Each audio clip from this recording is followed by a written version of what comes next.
Mira, yo creo que nosotros tenemos una serie de atractivos fantásticos en la ciudad. Para empezar, yo creo que el cauce del río fue una decisión extraordinaria. Convertirlo en un parque, en una zona de encuentro, yo creo que tuvieron una visión clara de que había que hacer un sitio para encontrarse la gente, que estuviera al servicio de los ciudadanos, y eso yo creo que es una singularidad tremenda.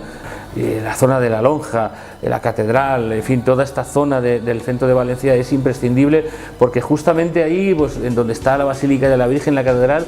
es sorprendente que esté el centro de Valencia desde hace más de 2000 años, y creo que eso nadie se lo puede perder, el poder sentir aquello, ver realmente que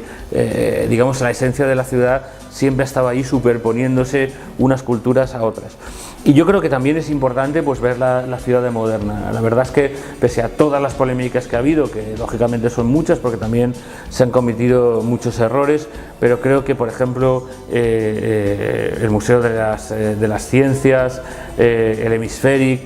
una parte de esa zona, luego yo creo que se ha saturado de una manera brutal con el Ágora y tal, y un despilfarro tremendo con el Palau de les Arts, pero creo que, pese a los excesos, esa zona que se pensó así se acertó, porque esa ciudad ahora, digamos, esa parte de la ciudad se ha incorporado y es una zona que tampoco podemos dejar de ver. Y obviamente